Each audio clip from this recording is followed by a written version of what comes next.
Mandakini catering അതെ ഓണറാണ്. പറയൂ. ആണോ? കറികൾക്കൊക്കെ ചുവയുണ്ട? പോച്ചോയെ? അതെന്താണെന്ന് വെച്ചിട്ടുണ്ടെങ്കിൽ നമ്മൾ വിറകല്ലേ, വിറകാകുമ്പോൾ ഒരു പുകയുണ്ടാവുമല്ലോ, പുകയാകുമ്പോൾ ഒരു ചുവയുണ്ടാവും. രണ്ടാമത് ചോദിക്കുന്നില്ല ആൾക്കാർ, അപ്പോൾ സാധനങ്ങൾ ബാക്കി വരുമല്ലോ. അപ്പോൾ ആ ഒരു ടെൻഷൻ മാറിയില്ലേ? തികയാതെ വരില്ല എന്നുള്ള ഒരു ടെൻഷൻ മാറിയില്ലേ? അപ്പോൾ അതിൻ്റെ കുറക്കുന്ന ചടിക്കല്ലേ. പല കാറ്ററിങ്ങും ഈ ഗ്യാസ് ഇല്ലാത്തതുകൊണ്ട് പൂട്ടിക്കൊണ്ടിരിക്കുമ്പോൾ നമ്മൾ റിസ്ക് എടുത്താണ് ഇത് വിറകടപ്പിൽ നടത്തുന്നത്. അവർക്ക് പൈസയും കൂടുതലാണ് ഇപ്പോൾ. ഞാൻ വരാൻ കൂടെ വരാം, ഞാൻ വരാം, നമുക്ക് നേരിട്ട് സംസാരിക്കാം. Okay okay. എന്താ സാധനങ്ങൾ നാളെ മേടിക്കേണ്ട സാധനങ്ങളുടെ ലിസ്റ്റാ? അല്ല, എനിക്ക് ഒലത്താളൊക്കെ ഞാൻ അതിൽ ഒലത്തിയിട്ടുണ്ട്. വായിച്ചു നോക്ക്. വായിച്ചിട്ട് മിണുങ്ങിക്കളയരുത്, മറുപടി തന്നെ. ബഹുമാനപ്പെട്ട മന്ദാകിനി കാറ്ററിംഗ് MD സുരേന്ദ്രൻ മുതലാളി അറിയുവാൻ കുക്ക് തമ്പി താളിക്കുന്ന അപേക്ഷ. സർ, കഴിഞ്ഞ 3 വർഷമായി ഞാൻ ഈ സ്ഥാപനത്തിൽ കടുകുറുക്കാൻ തുടങ്ങിയിട്ട്. അന്നൊക്കെ ഇവിടുത്തെ ജോലി നല്ല രസമായിരുന്നു. പക്ഷേ 2 മാസമായി എൻ്റെ അരിവെപ്പിൽ മുതലാളി കായം കലക്കുന്നില്ലേ എന്നൊരു സംശയം. ഇപ്പോൾ ഈ ജോലി എനിക്ക് വളിച്ചതും പൊളിച്ചതുമായി മാറിയിരിക്കുന്നു. അതുകൊണ്ട് ഞാൻ ഇതിൽ വെള്ളം കോരി ഒഴിച്ച് കിടത്തി രാജിവെക്കാൻ ഞാൻ ആഗ്രഹിക്കുന്നു എന്ന് സ്വന്തം കുക്ക് തമ്പി. എന്താ തമ്പി ഇത്? ഞാനില്ല മുതലാളി. നീ ഇവിടെ നിൽക്കുന്നതല്ല, ഇവര് നീ ഇല്ലാന്ന് പറഞ്ഞതാ. ഞാൻ എത്ര വർഷമായി ഇവിടെ പണി ചെയ്യാൻ തുടങ്ങി? 4 വർഷമായി. ആണല്ലോ. അത്രയും നാൾ ഞാനിവിടെ ഗ്യാസിലാണ് പാചകം ചെയ്തുകൊണ്ടിരുന്നത്. അതെ, ഞാൻ മെയിൻ പാചകക്കാരനല്ലേ? നീയാണല്ലോ ഇവിടുത്തെ മെയിൻ. അതുകൊണ്ടാണ് ഇപ്പൊ കുറേ നാളായിട്ട് ഞാൻ വിറകടുപ്പിൽ ഈ സാധനം ഉണ്ടാക്കണം. എനിക്ക് വയ്യ. ഞാൻ വീട്ടിൽ ചിലപ്പോൾ വീട്ടുകാർ ചോദിക്കണമെന്നാ അറിയാമോ, ഇങ്ങോട്ട് 6 മണിക്കാണ് പോയെന്ന്. മുതലാളിക്കറിയാം ഞാൻ കല്യാണം കഴിച്ചിട്ടുണ്ടോ? എന്റെ കുഴപ്പമാണ്. എനിക്കൊരു പെണ്ണ് കിട്ടണ്ടേ? അത് എന്റെ കുഴപ്പമാണ്. ഞാൻ ഈ ശരീരം എൻ്റെ മുഖ സൗന്ദര്യം നോക്കിയില്ലെങ്കിൽ എനിക്ക് ആര് പെണ്ണ് തരും? എടാ, നമ്മുടെ കാറ്ററിംഗ് നന്നായതുകൊണ്ട് നമുക്ക് നല്ല ഓർഡർ കിട്ടുന്നുണ്ട്. നിന്റെ കൈപ്പുണ്യവും ഉണ്ട്. നിനക്കറിയാമല്ലോ, ഇപ്പം നമുക്ക് ഗ്യാസ് കിട്ടാനില്ല. ഗ്യാസ് കിട്ടാത്തതുകൊണ്ട് എന്തോരം കാറ്ററിങ്ങുകൾ കൂട്ടിപ്പോയി. ഇത്ര പേര് പട്ടിണിയായി. അപ്പോഴും ഇത് ഉന്തിയും തള്ളിയും വിറകടപ്പാണെങ്കിൽ നമുക്ക് കൊണ്ടുനടക്കണല്ലേ. നിന്റെ പാചകവും അടിപൊളിയല്ലേ? ഇപ്പൊ ഗ്യാസ് എടുത്തു വെക്കാലേ ഞാൻ പണിയുള്ളൂ, ഇല്ലെങ്കിൽ AC പിടിപ്പിക്കണം ഇവിടെ. എടാ, ഇവിടെ എങ്ങനെ AC പിടിപ്പിക്കൂടാ? വിറകടപ്പ് നിൽക്കുന്നിടത്ത് AC എങ്ങനെ വരും? എടാ, യുദ്ധം നടക്കണല്ലേ. യുദ്ധം ഉണ്ടാക്കിയത് ആരാണെന്ന്? ഈ യുദ്ധം നടക്കണല്ലേ എന്ന് പറയാം. ഞാനല്ല, ട്രംപാണ്. ട്രംപിനോട് വന്ന് പറയാം ഇവിടെ അടുപ്പേ കിടന്ന് ഊതാൻ. അങ്ങേരെ വിളിച്ചിട്ട് ഇവിടെ പാചകത്തിന് നിർത്താനാ? പിന്നെ അങ്ങേർക്ക് യുദ്ധം ഉണ്ടാക്കാവാ? അങ്ങോട്ട് ഇതും കൂടെ പറയണം. ഗ്യാസ് കിട്ടാനില്ല. അതിന്റെ വില എത്രയാണെന്ന് അറിയാം? 1200 കൂടിയേക്കണത്. 1200 കൂടിയെങ്കിൽ കൂടിയ വിലക്ക് എടുക്കണം. ഞാൻ 1500 മുടക്കില്ല. എന്തിന്? ഫേഷ്യൽ ചെയ്യാൻ.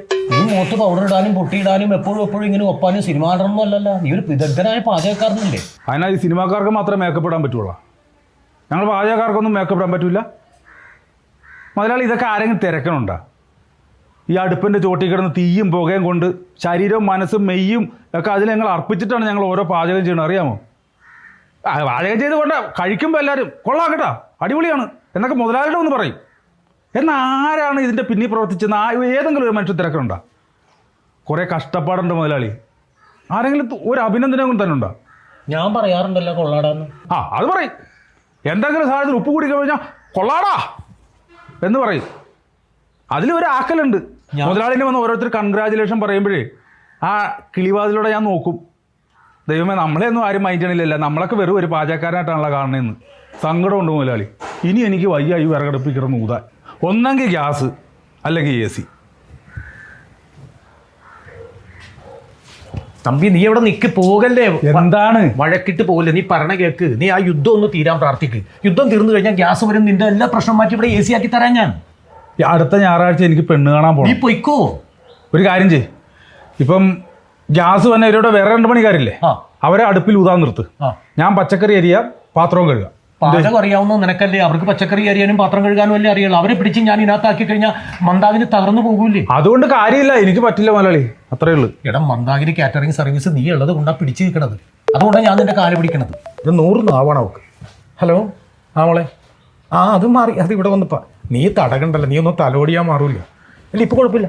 ഇപ്പോൾ വിട്ടു മാറിയിട്ടുണ്ട്. ഇപ്പോൾ വേദനയില്ല. ശരി, ഞാൻ വിളിക്കാം മോളെ. ശരി, ഞാൻ വിളിക്കാം മോളെ. ഓക്കെ. മോളാണോ? മോളല്ല, വൈഫാണ്. വൈഫിനാണോ മോളെന്ന് വിളിച്ചത്? മോളെന്ന് വിളിക്കുള്ളൂ. ഞങ്ങൾ തമ്മിലൊരു 16, 15, 14 വയസ്സിൻ്റെ വ്യത്യാസമുണ്ട്. ആണോ? അപ്പം മോളെന്ന് വിളിക്കണം. 2 മഞ്ചും കൂടെ മേടിച്ചു കൊടുക്കും. അവൾ എവിടെ ഇരുന്ന് പെണ്ണാണെന്ന് അറിയാമോ? കോടീശ്വരൻ്റെ മോളാ. എൻ്റെ കൂടെ ഇറങ്ങി വന്നു. എന്താ കാരണം? ഇവിടെ അടപ്രഥമം കഴിച്ച്. ആണോ? അന്ന് എൻ്റെ കൂടെ ഇറങ്ങി വന്നതാണ്. എടാ, ഈ ക്ഷാമം ഗ്യാസിനുണ്ടായ സമയത്തെ എന്നോട് ഇഞ്ചക്ഷൻ കുക്കർ മേടിക്കാനും ഗ്യാസ് എവിടെന്നെങ്കിലും ഒപ്പിക്കാനും അല്ല അവള് പറഞ്ഞത്. 3 കല്ലും എടുത്ത് കൂട്ടി അടപ്പ് കൂട്ടി അവള് അവിടെ വെച്ച് പാചകം ചെയ്തിട്ടാണ് ഞങ്ങൾക്ക് വിളമ്പണം. അവക്കത് ചെയ്യാമെങ്കിൽ നിനക്കത് ചെയ്തു. എനിക്ക് ചെയ്തുകൂടാ. ഞാൻ കല്യാണം കഴിച്ചിട്ടില്ല, മനസ്സിലായ? ഇനി എന്ന് ഗ്യാസ് വന്ന് അന്ന് നമുക്ക് കാണാം, അത്രയേ ഉള്ളൂ.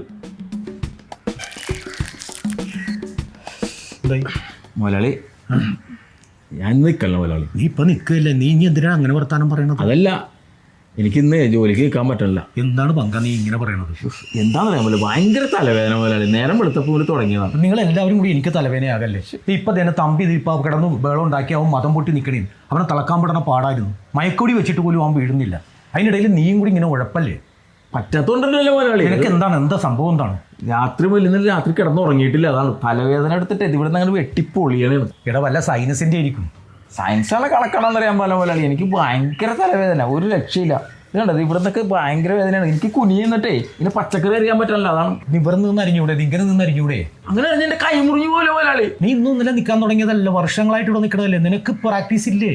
മുതലാളി എനിക്ക് പറ്റില്ല മുതലാളി. എനിക്കൊന്ന് ഹോസ്പിറ്റലിൽ പോകണം. ഹോസ്പിറ്റലിൽ പോകണമെന്നോ? ഈ ചെറിയ അസുഖത്തിന് നിനക്കെന്താ പ്രാന്തണ്ട? നിങ്ങൾ വന്നേ മക്ക. എടാ പങ്ക, നീ വിഷമിക്കണ്ട. നിനക്ക് അതിനുള്ള മാർഗം ഞാൻ പറഞ്ഞുതരാം. ചെറിയ അസുഖമായിട്ട് ഒരിക്കലും നമ്മൾ ഹോസ്പിറ്റലിൽ പോകരുത്. പിന്നെ വലിയ അസുഖമായിട്ട് നമ്മൾ രോഗിയായിട്ട് മാറും. എന്താണ് അങ്ങനെ പോകരുത്. അല്ല എന്താ അങ്ങനെ? എടാ അവിടെ ചെന്ന പടം നിന്നെ വെറുതെ വിടുക. സകല ടെസ്റ്റ് നടത്തും, MRI എടുക്കും, CT എടുക്കും. നിനക്ക് എന്താണ് അസുഖം എന്ന് അവർ കണ്ടുപിടിക്കും. അപ്പോൾ നിന്റെ കാശ് തീർന്നിരിക്കും. നിന്നെ കിട്ടാൻ കാത്തിരിക്കണേ. പിന്നെ എന്ത് ചെയ്യുമ്പോൾ മുതലാളി? എടാ എൻ്റെ കുടുംബത്തിൽ ഒരുത്തരും ഇതുപോലെ ഒരു തലവേദന വന്നപ്പോൾ അവരെന്താ ചെയ്തെന്നാ, നേരെ ഹോസ്പിറ്റലിൽ പോയി.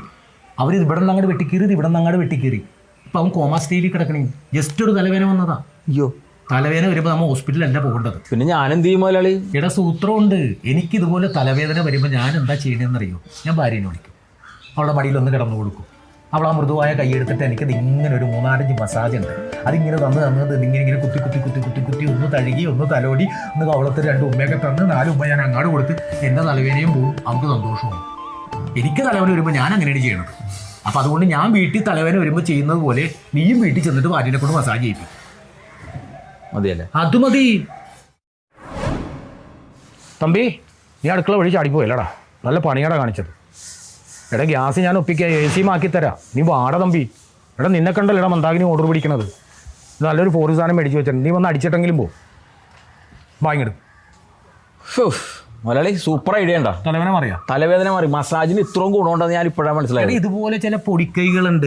നമ്മൾ ഇങ്ങനെയൊക്കെ ചെറിയ അസുഖം വരുമ്പോൾ നേരെ ഹോസ്പിറ്റലിലേക്ക് പോയാൽ അവർ നമ്മുടെ കാശും മേടിച്ചെടുക്കും, നമ്മുടെ സമയവും പോകും, നമ്മുടെ ആരോഗ്യവും. ഇനി ഹോസ്പിറ്റലിലേക്ക് പോകണില്ല, മസാജിങ് ഉള്ളി. നിന്റെ അറിവിൽ ആർക്കെങ്കിലും ഇനി ഇതുപോലെ തലവേദന ഉണ്ടെങ്കിൽ അവരോട് ഇത് പറഞ്ഞു കൊടുത്തേ. എന്ത് കാര്യം? ഒരാൾക്കും പറഞ്ഞു കൊടുക്കേണ്ട കാര്യമില്ല. അവര് പൈസ കൊടുത്ത് ഹോസ്പിറ്റലിൽ പോയിട്ട് ചെയ്യിക്കട്ടെ. ചെയ്തപ്പോൾ ഒരു സുഖം കിട്ടിയ മുതലാളി പറഞ്ഞ കറക്റ്റ് കാര്യങ്ങളൊക്കെ.